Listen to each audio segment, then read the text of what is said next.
Yo, Crypto Nation and mining family, what's going on? What up, what up? All you happy hashers out there. I see we got Crypto Bedell in the house dropping that FA. We got Sadie here. Yo, what's going on? We got Budweiser. Yo, DCA firm. That's right, because you guys are rated F for frickin' awesome. Yo. So, without any further ado, let's go ahead and dive right on into things while we wait for all of you awesome people to start piling on in here as usual. So let's dive into this. We got our normal charts here. S&P 500 doing good. We're over 1% up. NASDAQ 100 up 1.75% up. The U.S. dollar has been just getting nailed on it. It has lost a 0.25% just today alone. It was trading at 104 before, and so it's lost, basically a $1.50 off of its index.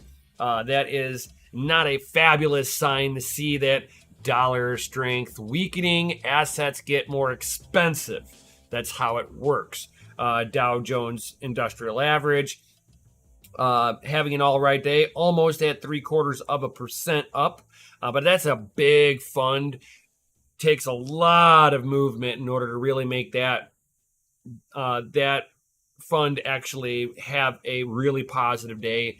It typically trades out sideways because it's so massive with your Fortune 500 companies and up. And then we got the Russell 2000 up almost 1.5%. This is the same fund that has got exposure to ARK Investment and MicroStrategies, two fund managers that have massive Bitcoin holdings. ARK Investments with Kathy Woods, she's allocated, I think, like 4 or 5% of the company into Bitcoin. MicroStrategy with Michael Saylor, he has made a statement, and I believe it was like last year or something like that, that he bought the majority of the Bitcoin mined, period. So that shows a testament of what some of these fund managers are starting to wake up and realize. And on top of that, we've been seeing banks, we got BlackRock now wanting to get involved with Bitcoin now with a spot ETF. I'm not really. I wish it was something a little bit of a better investment vehicle versus an ETF of any sort. It's better than the futures, but if they're going to get it done, they're the ones that are going to be able to get it done. If somebody could figure out how to make the spot ETF actually work, otherwise it's going to be another futures, and it's going to be a know-nothing sandwich. So and a lot of people have been looking at the Bitcoin price. And I've said it before, and the market is proving me correct on this one, guys. People think that this whole little rise up here on Bitcoin chart was BlackRock buying Bitcoin. Wrong, people, or wrong. They bought back here, guys. They don't kid yourself. They don't sit there and telegraph when you're going to be able to front run these people. They're going to do it in cloak and daggers. Think of it this way. They buy the Bitcoin. Bitcoin pumps up after they buy. Pulls back because it had a market rally with that. Pulled back. Another little market rally, and then starts dropping with some FUD, and then does another rally. And all this is retail rallies. Not back here. This was probably BlackRock. If I had to take a guess of a good snapshot to move the price of Bitcoin $5,000, I'm going to say that this is where BlackRock bought in. And this has all been retail started taking profits back off the table. We started dropping. News breaks that BlackRock was filing for an ETF, and the fools rush in back with buying Bitcoin, thinking that they're going to front run that sweet busy Bitcoin on that BlackRock. BlackRock already had it already set up. They didn't care where the price of Bitcoin is right now. So now we're seeing that retail pumped it up. Retail broke. And now we're trading out a little sideways. We are now kind of tightening up a little bit. We're going to trade out sideways. I don't know how sustainable this is, fellas. So could we fall back down? Very, very likely that we will fall back down onto my little golden line right here. I think this is where it'll return back to. How quickly, not sure. But my golden line here that I've got going on also has more of an upward trajectory, so it's not all bearish, right? Bearish short term, bullish long term. Bitcoin is a long timetable. If you look at the short timetable, you get destroyed on this. So, yo, what up, Gandhi? What up, Automatic Beats? So I think that we're probably going to be rolling back down. And if we end up rolling back down, we're going to be completing the cycle. We're going to be at about $25,000 per Bitcoin. I still think that's still very bullish. Now, if you look at some of my other charting that I've got going on, you can see that it's in a red zone. Now, this is taking in massive amounts of data from the last bull run. Oop, let me get this legible here. So let me fix this because I bumped it one of the days and it moved on me. So yeah, it still works the same. So we are just getting into it. If you look at the bullish data from the all-time high until now, we're just now getting back into a green area, right? Now, if you really think about it, this green area.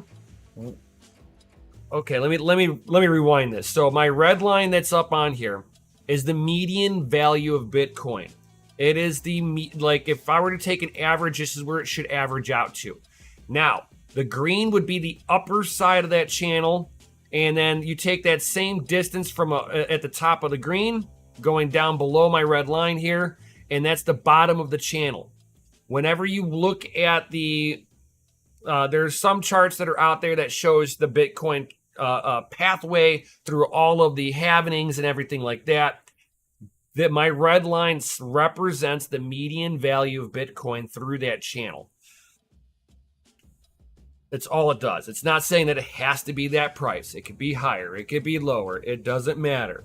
It's just that most of the time it's representing and how far into a bubble you are going. The further away from the median line or the median value of a particular asset class you are looking at, the more bubble territory you're in. So we're actually doing really good. We're not really in a bubble that I would worry about in any way, shape, or form right now. So this is like a market that I would expect to kind of peak up here. So I would say about 40,000 is your high point in the channel. And I would say probably about 15,000 is the low side of the channel.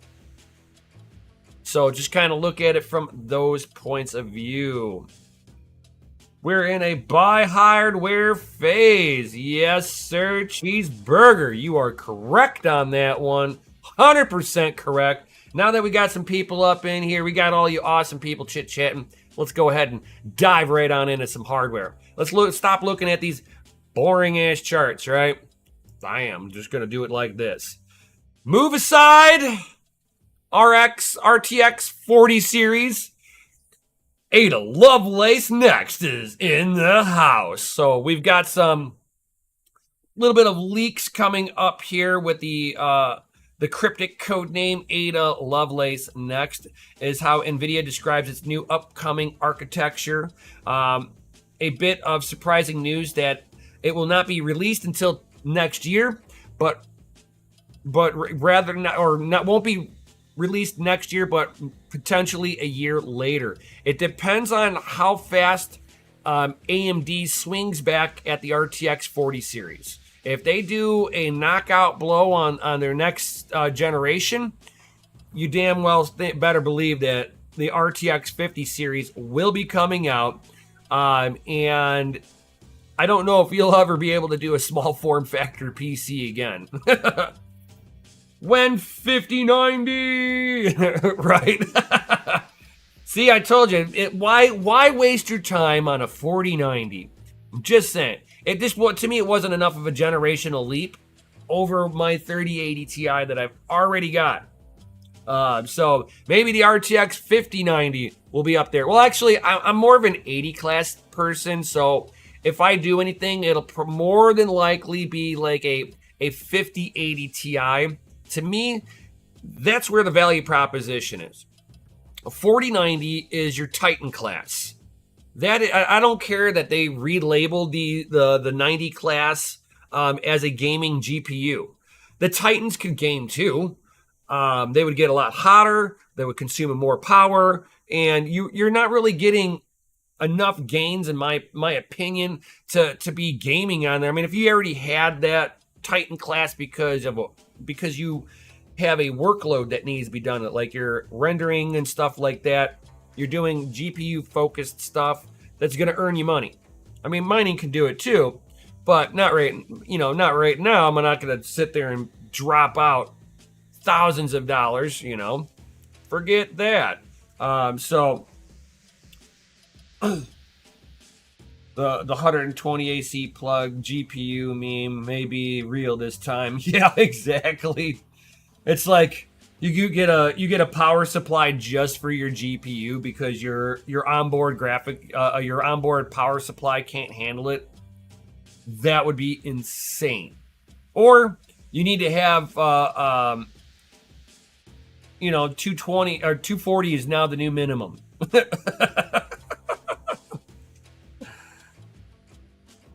So, I mean, I would sit there and say that in most cases, the 3080 Ti is the best value proposition in its class. Hey, I did knock that over. Oops. So this would be interesting to see whenever it comes out. I would be interested to look at the 5080 Ti and any of its lower variants. Maybe sell off some of my older hardware and get some of this amazing new hardware. Yo, what up, Big Room? What up, my dude? What up? It's like, yes, 50 series launches why fusion reactors are being researched so heavily. Dun dun dun. Everybody's it'll be like Fallout, guy. If you guys have never played Fallout, we probably can't be friends. I'm just kidding. But with the Fallout game series, everybody had Mr. Fusions in their home. So everybody had their own fusion reactors powering up every block, every square inch of the world. Fusion reaction cars and stuff like that. They were probably on to something there. But can it play Crysis? Maybe. Maybe not. Not sure. I don't know if I want to test it, though. Not sure if I would want to test something like that, guys. This guy again. Yeah. So, I would be interested to get my hands on a 50 class. I'd have a tendency of skipping a generation. I skipped the 20 series because it was junk to the 10 series. I'm going to skip the 40 series because everybody's been complaining. A lot of people have complained about the 40 series. Yeah, you get a little bit of a bump of performance, but it's nominal. It's not enough for me to delegate more dineros out for hardware. So this might be it. This might be the generation where I'll buy a few of these cards and see how it all works. Yo, what up, dude? My dude, what's going on? What's going on? What's going on? Golden Wolf. It's like Fudweiser's like, holy cow! All the cool kids are rolling in. It's like I just had to buy a new SSD because not enough room if I want to play the new Diablo. Damn. What is the requirements on that one, my dude? Because I have been looking at hard drives and that stuff gets expensive. Holy cow. That's why I'm so thankful I bought like a 3 terabyte external hard drive, and it's all USB 3.0, so it's fast. I can use it with gaming. It's perfect.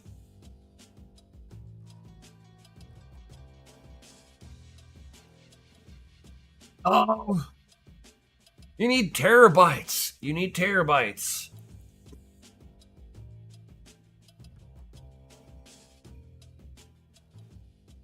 $500 hard drive.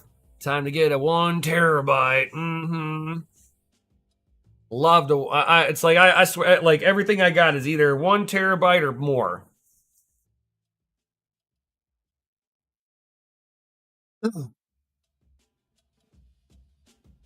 And there's really been no good deals on hard drives that I've been really seeing that so, and everything's just been getting super expensive on hard drives. It's like holy cow. Talking about holy cow, check this out. If you guys are into direct die cooling, so we got a mounting kit for the AM5 CPUs for AMD guys. What does this do for you? Well, this allows you to get a range of about 10 to 15 degrees Celsius cooler while doing normal gaming tasks and stuff like that. Now, if you put it underneath a workload, you're not going to get the 10 to 15 degrees Celsius cooler, right? Because as you sit there, like if you're mining on this stuff, guys, you're not going to see the temperature difference. You're not. What you're going to see, though, and here's the benefit of it, is that you will see a higher hash rate if you're direct die cooling, because you're not going to be thermally throttling it in any way, shape, or form due to the heat soak going into the gallium that goes between the silicon and the ISH and the ISH heat spreader itself. So those two components, or one's a compound and one's a component area, and they're going to sit there and hold a certain amount of heat value too. So you'll see certain parts of the die actually being a little bit warmer, even though they don't have a sensor there to detect this. You're going to notice it that you try to lean on the chip a little bit, and it locks up on you, crashes, or it just, you go to ramp it up a little bit and it just really doesn't give you anything extra. Versus you sit there and go to this, you get rid of the gallium and you take out the ISH heat spreader and just go right to the silicon itself. You will see performance differences. Not so much temperature, but performance.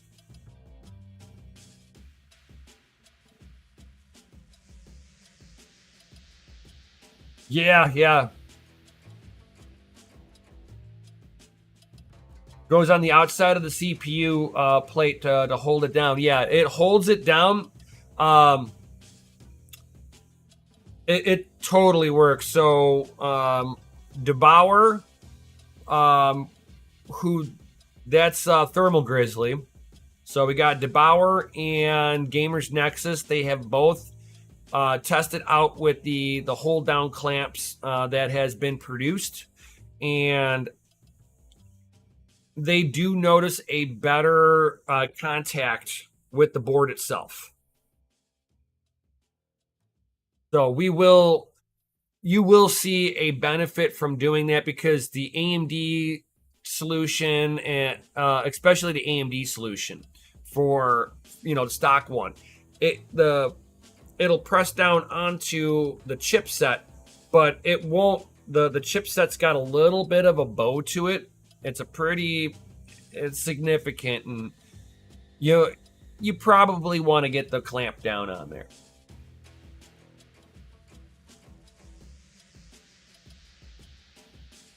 He has new pads for CPU instead of paste now. Any good for mining? I don't know. I could test this out, my dude. I certainly could test this out. I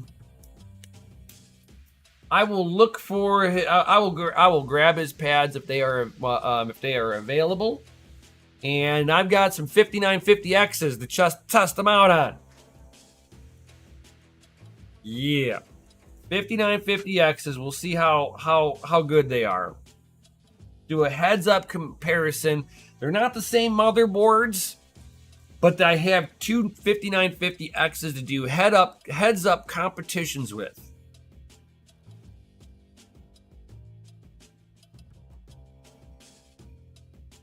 Yeah, the only thing that I would be curious on is the thermal benefit from it.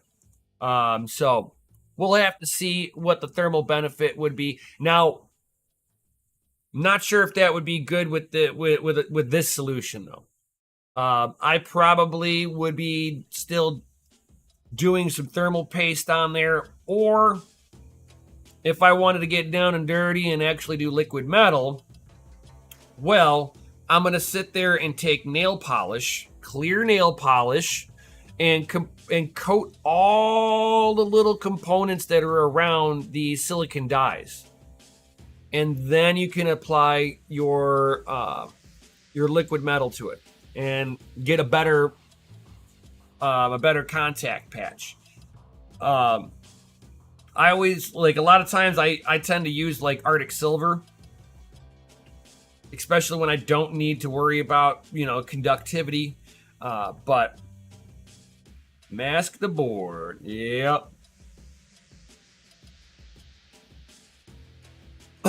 So, I mean, I'm not sure if I would go liquid metal from ISH to the heat spreader on your cooling solution, but I have used liquid yeah, it's like I've done so many different other solutions that didn't ever dry up on me. Like the Arctic Silver, never really dried up. It would turn into a paste, but it wouldn't be like quote unquote dry. And this is like me taking off a heat spreader after 10 years with Arctic Silver on it. But I'll test out the new pads, and we'll do heads up competition. Maybe I might make a gauntlet of it. We'll have one controlled, and then I'll do a whole gauntlet of all the other ones.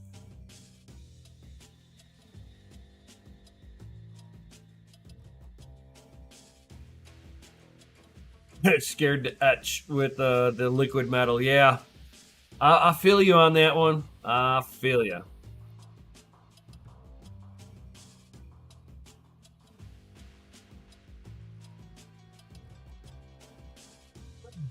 But yeah, I mean, you would be more worried. I would be more worried about the gallium than I would be just like standard, Arctic Silver or something like that. But I'll do some testing out for you guys for sure. We'll test it out. Like I said, I got 2 control groups over there. It sounds like Donkey Kong.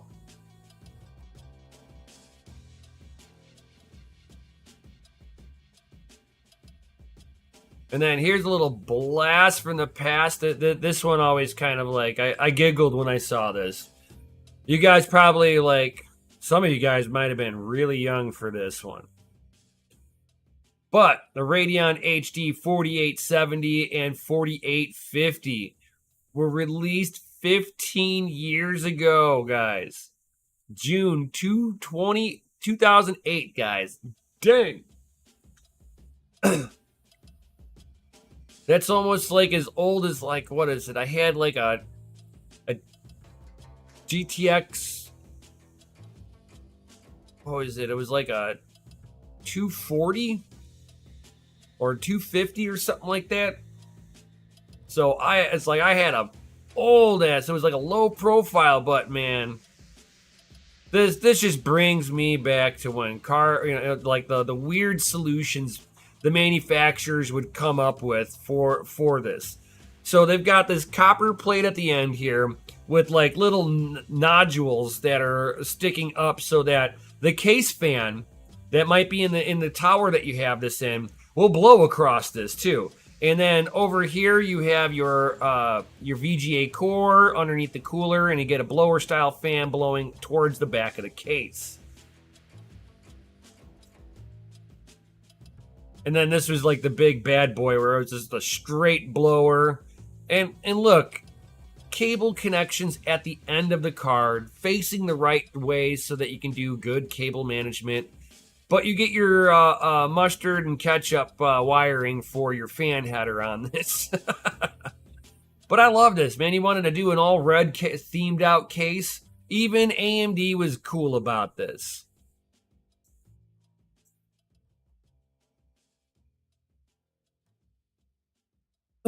And I was, right before I started mining, I was on a GTX 550 Ti, and then had upgraded to my brother's 980 Ti before landing on a 1070 Ti and started really mining.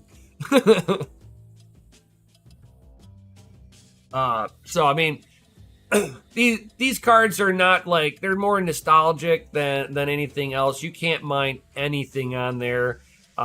This has got the GDDR2 memory on here. If you're lucky, it's a half a gig. It's like, let's see here today. Oh no, this is GDDR5. Oh snaps. With 512 megabytes. I knew it was like, one of them was like really small. So my old GPU that I've got is older than this thing.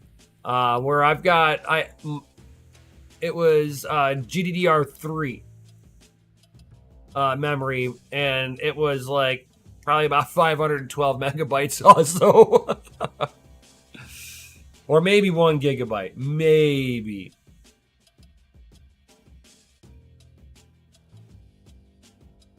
Holding an HD 4850. Nice.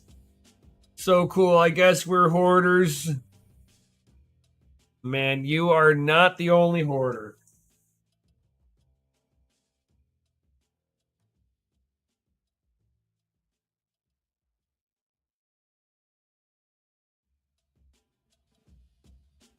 I don't have my first GPU. That one I sold. I sold to my cousin, and then it died. But this is the last of my old stuff. This is a GTX 550 Ti. 1 gigabyte of GDDR5 memory on this one. 1 whole gigabyte.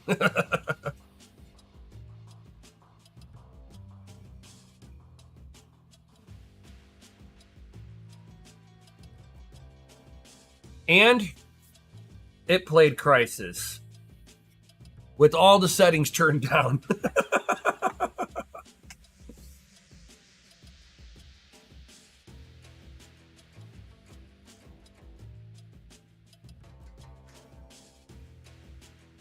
And if you guys are looking at proof of useful work, don't look at this new chip. This is probably out of all of our price budgets, guys.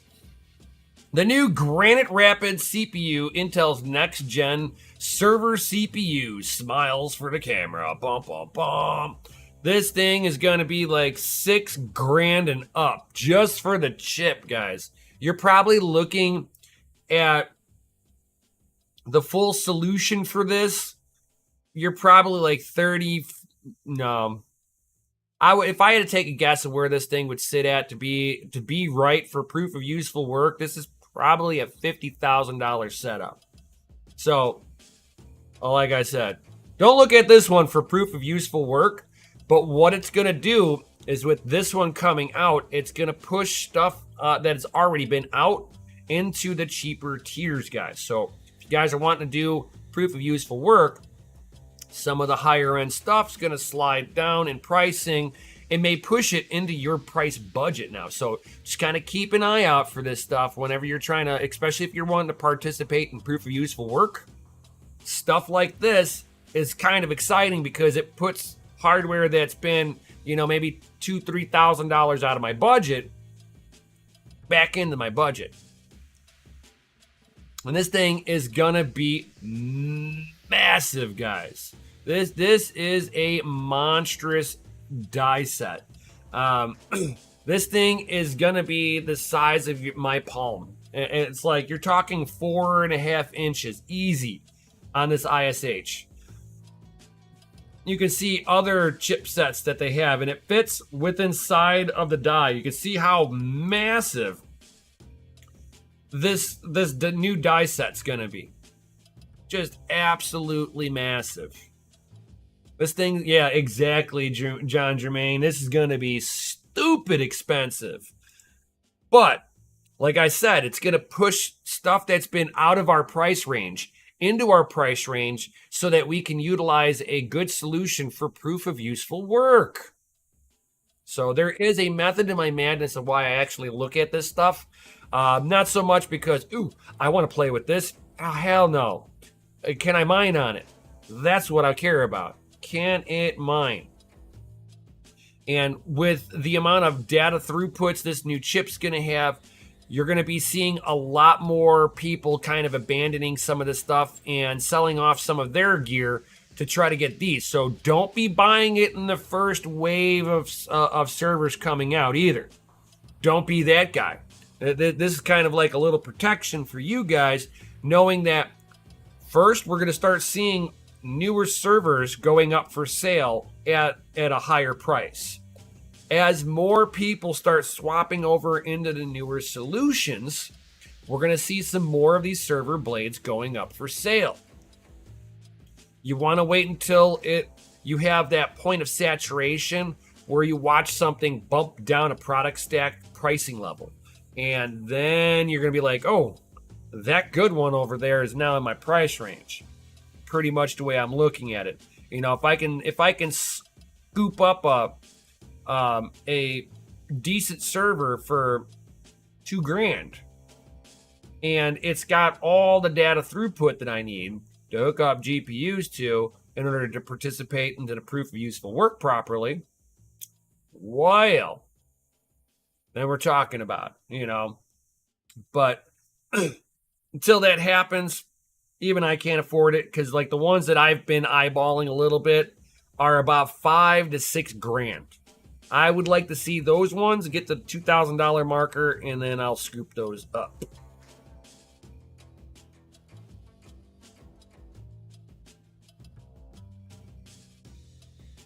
Like, what's coming after that? Height, Ice River, 20 angstrom. I gotta get one. Yeah, I would love to, but man, they're gonna be just stupid expensive.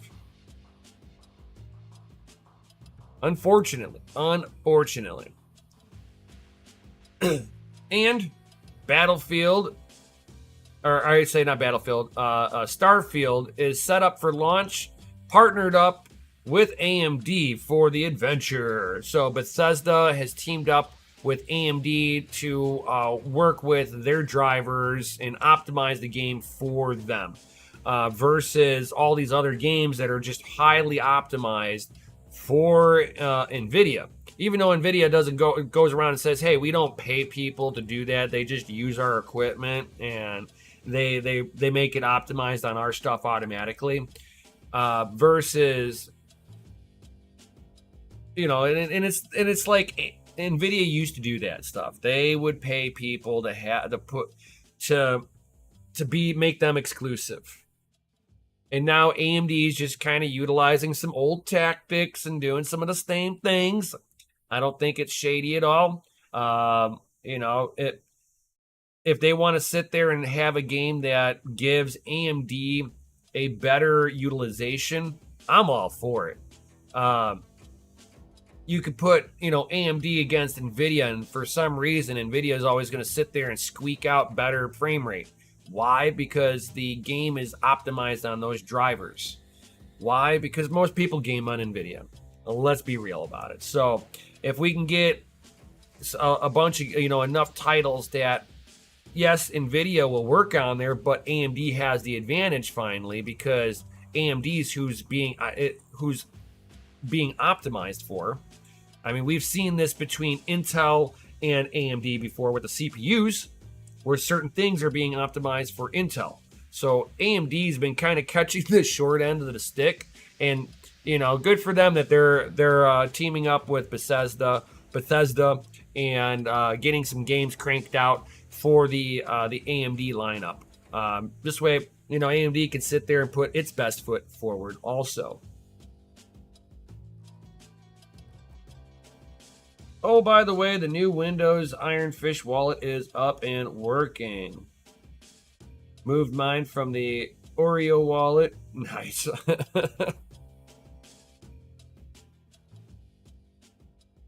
And what in the meter box is going on, guys? As the title states, we're going to go ahead and get into the next thing, guys. So, small little sponsor segment, okay? I know, weird, totally weird. It's not a paid review or anything like that, so calm down. It's just a small little itty bitty sponsored segment. We're gonna get through it right meow, right? So Octominer and the Meter Box, guys. So Octominer teamed up a little bit with the Meter Box here, and they are selling a Meter Box variation with an NFT also, guys. And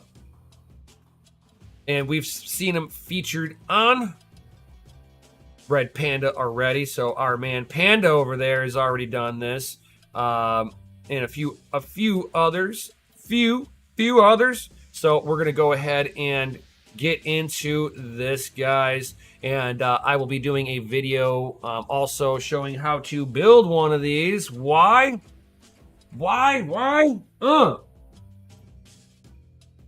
Here's a sponsored segment. Yo, so they sent me a free unit to take a look at. Now, I do have a 3D printer, right? So why would a person want to sit there, they got a 3D printer, do this? Well, this should be injection molding usually is a little bit stronger. So let's go ahead, and I have no idea how this stuff looks. I haven't opened up this box at all.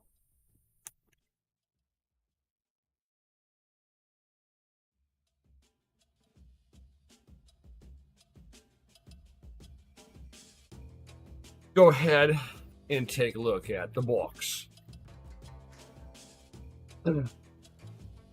All right. So we got a shipping thing. Cool. So we've got some screws. I've got like a rubber plug of some sort. It looks like it's for a wiring. Missing something, get 10% off with this code. So it's a 10% off thing. Do you feel lucky, punk? Huh.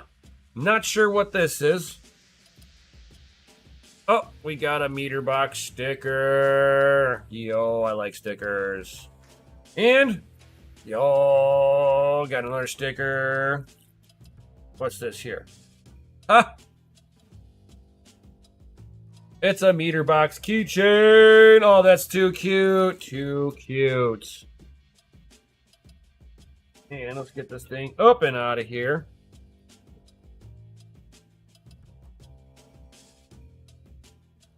So the screws are obviously to put this together. It gives you a single plug for a wire to go through. So it's got a little hole back here, and they use a little rubber grommet in there to pass the cabling through.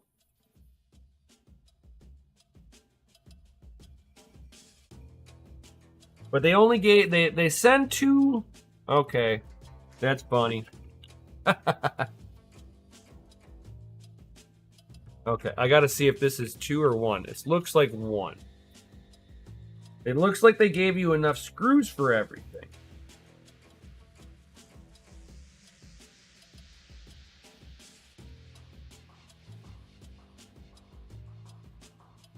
Oh, that is too funny. So they give you enough screws for both the cases.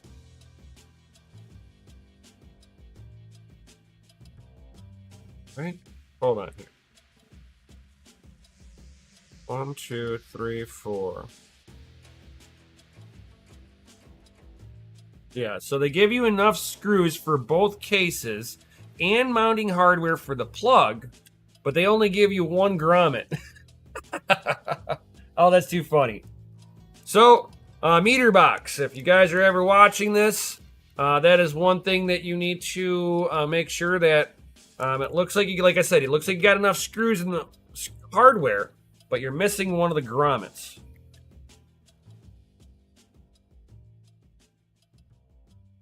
And I was thinking maybe they put it into the other one, but they didn't.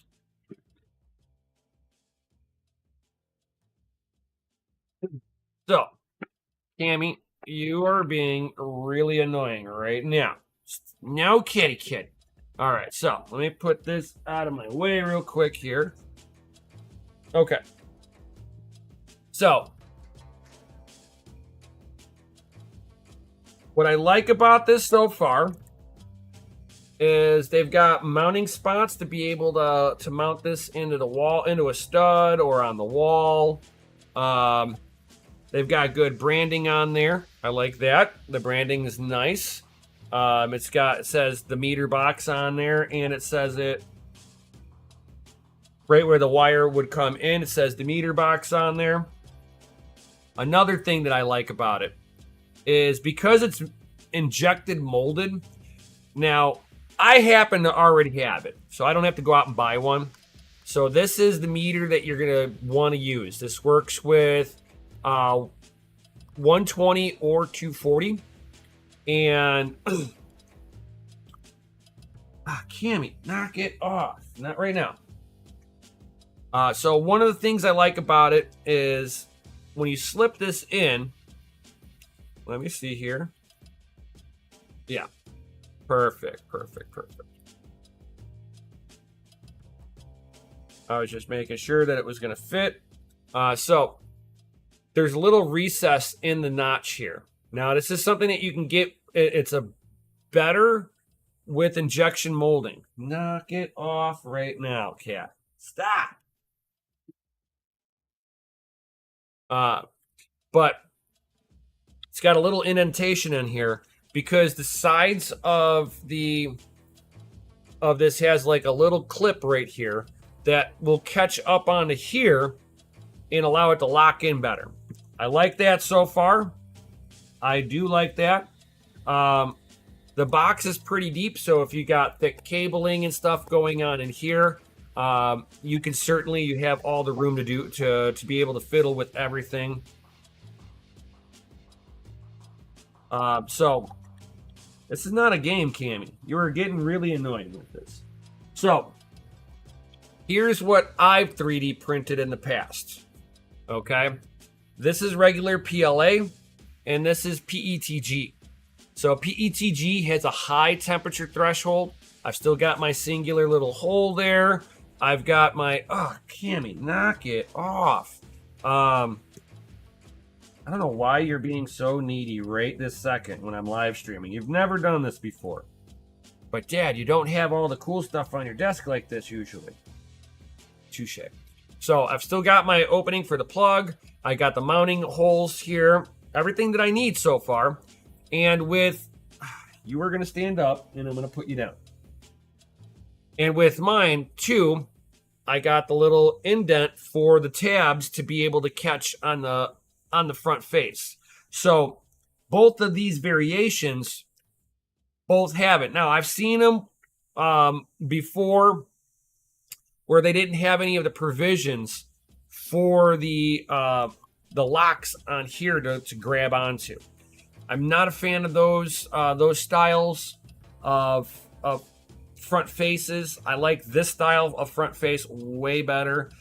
This was a test print, so I don't even have my own logoing on here. Usually I would have put Crypto and Hot Rods onto the logoing, but because this was me prototyping and making sure this was the exact front face that I wanted to use, as soon as I have confirmed that, I was like, off to the races. Bam, printed this out, and it was perfect. What I like about like the meter box is because it's injection molding. You don't have layer lines. It is a lot stronger of a product, but mine's thicker. So I think in a lot of ways, if I sit there and I give it, I can deflect this down. So if I'm plugging something in, guys, see, that's always my concern. If I go to plug something in and I've got this much deflection in there, is that what I want? Because if I do it with mine, I've now, this is the first time I'm doing this, guys. I just opened this up. I'm just kind of oh my god, mine's way stronger. That was everything I had with both hands, pressing in the weakest point. Holy cow. If I did that to the meter box one, I'd break it. So obviously, because I made mine a little thicker, I've got 3-layer walls. It's a squeeze box. Seen them in pics in general. It's like, yeah, I wouldn't want to do that because, like, that's just like lightly doing this. So my only concern with that is if you're sitting there plugging in like my Triplite PDU, right? I've got to push the plug in and then I got to twist lock it. With everything, with the faces on here and everything, I'm not sure if it would strengthen it up enough. I would think that once you mount the plug here, that it would take a lot of the pressure off here, so it won't be so much of an issue. That would be my guess on it. But overall, my little front face on this is way stronger. Holy cow. I just tried to flex this. Ugh. I've never tried to do that before, but good to know that my 3D printed one is strong like that. Damn. But if you don't have a 3D printer, this is a great little alternative to it. And you can sit there and go to the meterbox.com, order one of these bad boys up here. And it comes with a limited edition NFT comes with stickers, keychains, and you are instantly entered into a giveaway with 1,000 entries in a giveaway. And the whole thing, kit and caboodle together, you're looking at $84.95, guys. Yeah. Now, I'm not sure what this Do You Feel Lucky punk is all about. But I'm going to go ahead and I'm going to open this thing up. And I'm going to do this off camera because I have no idea if it's got like a QR code on there. Yes, it's got a QR code on there.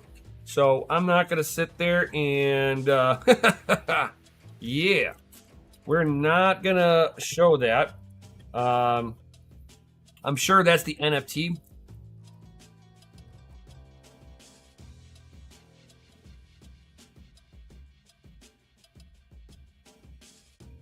Oh, you got the cool ones that give the temps too? Oh, that's cool. Mine don't do the temps on. This one doesn't do temp on it, but it does everything else I need. Wattage, amperage, the things that I'm worried about right at the meter. As long as I know what my wattages and amperages are, I can tell you if I'm operating within a range that is acceptable to the plug. So, yep, little shout out there for the meter box. So if you guys are interested in an NFT and getting 1,000 entries into a giveaway, get some stickers, get this cool little meter box keychain. Awesome stuff. So shout out to them working with Octominer. So it's got the Octominer colors on there, like I said, and it's comes with a little sticker, all that good stuff.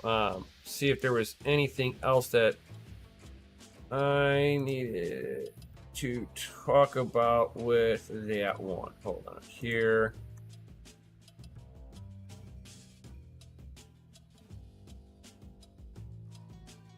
And I will be getting an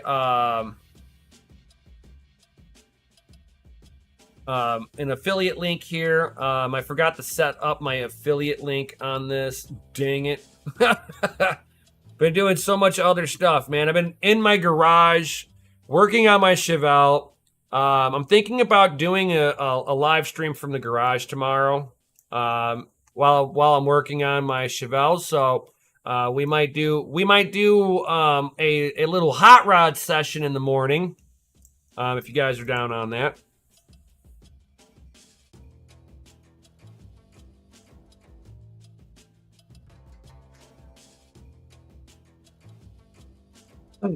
The Golden Wolf's like, yes, nice. So I've got my 74 Chevelle. It had a locked up brake on there, and the locked up brake was because it has a bad hose on there. So as soon as I cracked the bleeder on the caliper, I was able to move the caliper again. So that tells me that I had a bad hose. So the hose basically collapsed internally and won't let the fluid out. Yeah, that's a problem.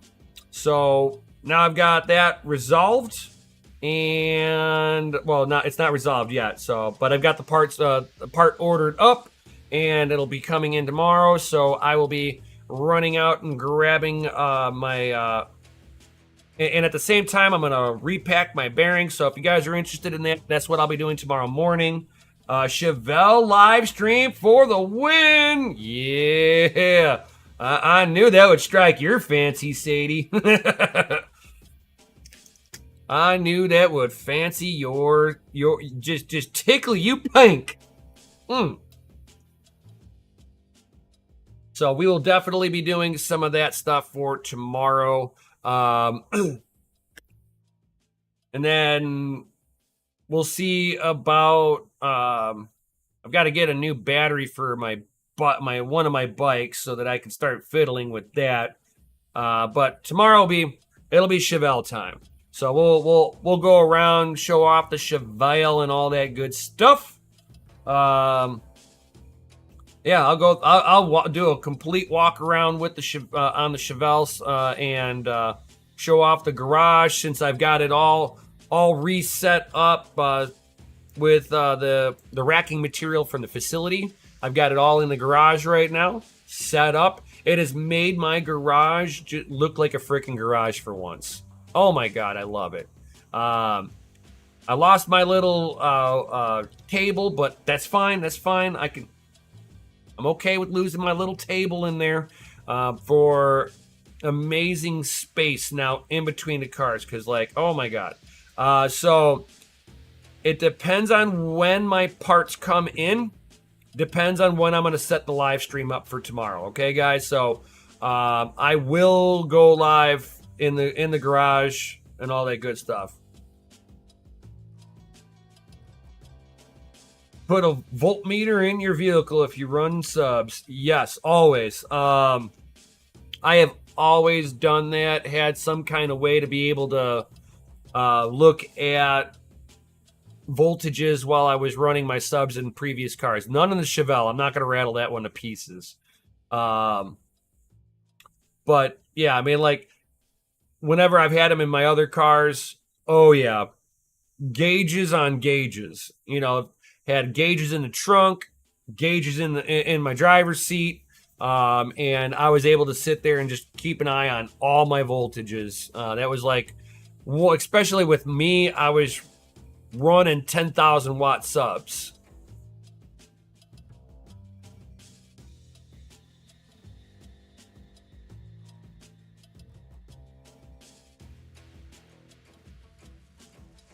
Your headlights dim. Yeah.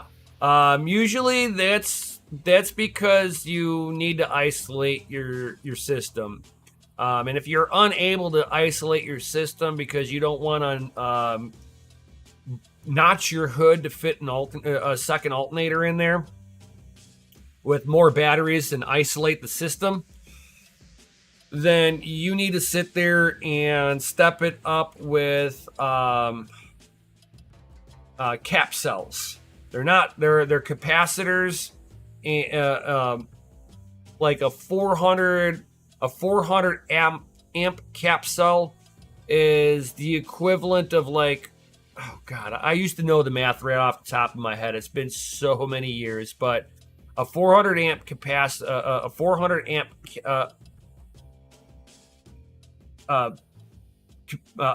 cell is the equivalent of, like, oh god, I think it was like 30 or 40 farads of capacitors, like a bunch of them.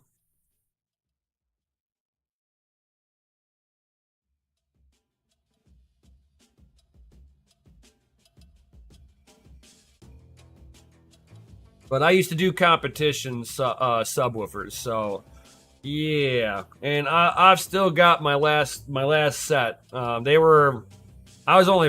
last set of subs. I was only pushing 2,000 watts on the very last system I had, but it was at a half ohm stable. So I mean, it's like an equivalent of like 5,000 watt peak. Insanely expensive. Oh my god.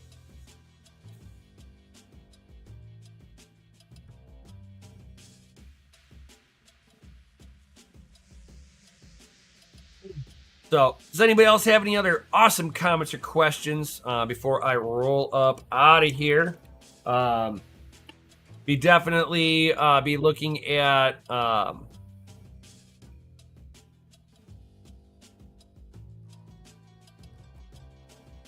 don't even need alt. You would need the alternator if you plan on running it for more than 30 minutes.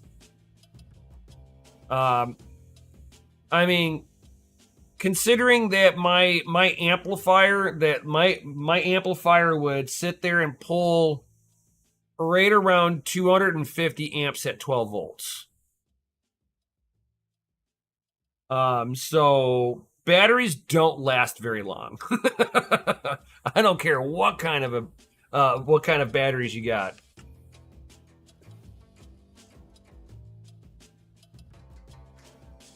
I had an upgraded alternator put into my car. It would put out 300 amps while the engine was idling. If I revved it up, I'd get 600 amps.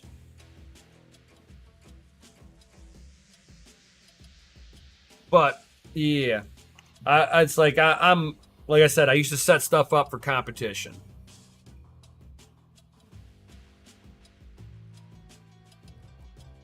What's up, Cammy? So does anybody else have any other comments or questions before I head up out of here, fellas? We are at that 1 hour marker. So thank you everybody for being here, all that good stuff. Thank you everybody who smashed that Lizzie like button, subscribed, hit the bell notification, all that good stuff. Thank you everybody for being here. If you are new here, certainly check out the links down below. Check out, I got the Discord link, free to join if you guys would like to get some behind the scenes knowledge. Certainly check out the Patreon links down below. There's a lot of little perks that come with the Patreon too. If you guys want to get into that section, it'll allow you to, get your one-on-one sessions with me, and I will help troubleshoot stuff with you, all that good stuff. Otherwise, certainly join the Discord. It's free to join, guys. Love to have everybody be part of the community, because that's the reason why I do this, is because you guys are here right along with me, giving me that awesome support. And everybody dropping those FAs. You guys are awesome. Because you guys are rated F for freaking awesome. Yeah, that is right. So thank you everybody for being here. Don't forget to click off on one of the YouTube suggested videos. It helps me with the click-through rate on my videos, and helps tell YouTube that you guys like watching all of my videos all the way to the end, and you're willing to click off on one of their suggested, and it makes them suggest my video more. Yeah. So thank you everybody who helps out with that. So with that being said, peace out, stay savage, and may your watts be low and your hash be high. I'll see you on the next one. Yo.